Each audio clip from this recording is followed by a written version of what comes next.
joining us right here to tell us about his experience and perspective of Juneteenth. Thank you so much for joining us. And first and foremost, what does Juneteenth mean to you? Well, good morning. It's a pleasure to be with you this morning. And hi, Sonia. How are you doing? It's been a I'm pleasure good. working with you. This is Yes. our third annual Juneteenth celebration in West Bloomfield. And last year, I had the honor of being the chair of the committee, working with so many great people in West Bloomfield. And we're continuing that this year. I think you already know the date, but just make sure it's today from 10 to 2. Hmm. It's a celebration of the African American culture. It's going to be at the Civic Center and the West Bloomfield Library, which is on Walnut Lake Road. The event is being made possible by our title sponsor, Henry Ford Health of West Bloomfield, Hmm. and is in collaboration and partnership with the West Bloomfield Park Diversity Task Force, as Sonia mentioned, the West Bloomfield Library, and the West Bloomfield Social Justice Committee, chaired by Amy Mandel, and with Henry Ford Health as our leading sponsor. Juneteenth really has a lot of historical perspective, and it really started when President Lincoln issued the preliminary Emancipation Proclamation in the middle of the Civil War on September 22nd, 1862, declaring that if rebels did not end the fighting and rejoin the Union, all enslaved people in the Confederacy would be freed on the first day of the year, which was January 1st, 1863. Hmm. Lincoln issued the final proclamation on that date. But unfortunately, it was really 2.5 years later when all slaves, especially those 250,000 slaves in Texas, became aware that they were free when the Union Army came into Texas, Galveston. So there's a lot of cultural history related to that in the celebration and the acknowledgement that we were equal as other US citizens. Juneteenth acknowledges the truth. Our nation's history is about realizing the idea that America was founded on, and that it is all people are created equal and diverse and deserve to be treated equally throughout their lives. So that's a little bit historical perspective. But as Sonia was talking about, there's really a lot of exciting activity coming up today. Hmm. The storytelling.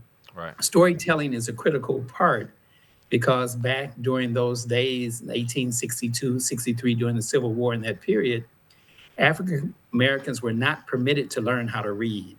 So storytelling played a key role Hmm. in continuing the history and traditions of the African American community. I think Sonia probably mentioned about the storytelling is free activities Yeah. for kids. There's an event at the library right next to the center, storytelling for kids, and also arts and crafts for them to play with. And then there's an adult component to the program at 1 p.m. Hmm. at the meeting room at the library. If you don't mind me, sorry to cut you off, Mr. Reed, Sure. but just joining us on the Splash Live right now, member of the West Bloomfield Diversity Task Force and West Bloomfield resident Derryl Reed, just talking about the different experiences, different things at the Juneteenth Jamboree, and just his personal feelings about Juneteenth here. So I just want to know, what do you want ultimately the younger generation to take away from this Juneteenth Jamboree event? Well, the important thing is that we build bridges of mutual respect and understanding among the various cultures in Oakland County and the surrounding area. As you know, West Bloomfield is a very diverse community, and it's an opportunity for people to just come out, celebrate, get to know each other. It's not just an African American event, it's actually inviting everyone in the area to come join us, learn a little bit more about the Juneteenth history, our culture, and have fun and enjoy each other. I think a younger generation can learn more about the history of the country.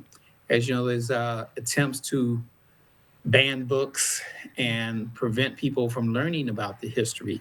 And this is important that people continue the traditions and understand and respect each other's culture. I think everybody's story when it comes to when they first learned about Juneteenth or found out what it was is different. What was your story or your experience about when you first found out about what Juneteenth actually was? Well, unfortunately, like a lot of people, I only really found out the details about Juneteenth in the last 5 to 10 years. Mm. So it was an addition to my cultural education and learning. And I think all kids need to appreciate Juneteenth as well. We appreciate other cultures as well.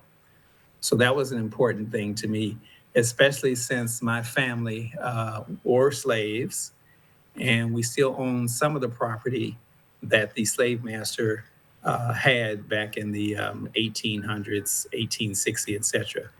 In fact, people are trying to buy the property, but I refuse to sell it because of the attachment to my family and the culture and Juneteenth. All right. So it's very personal to me. Gotta respect that. Gotta respect that 100%. And we thank you again for coming on the show. Any last messages that you want to get out to the community about Juneteenth or the Juneteenth Jamboree event today? Well, come out, celebrate, have fun, bring the kids with you. It's a family event. It's open to everyone. We'd like to come out and meet us and meet you and have fun and learn more about Juneteenth and celebrate as a part of the West Bloomfield community. Absolutely. And thank you again for joining us right here on the Splash Live. Member of the West Bloomfield Diversity Taskforce and resident West Bloomfield, Derryl Reed, thank you so much for your time. Thank you. It's a pleasure being with you this morning.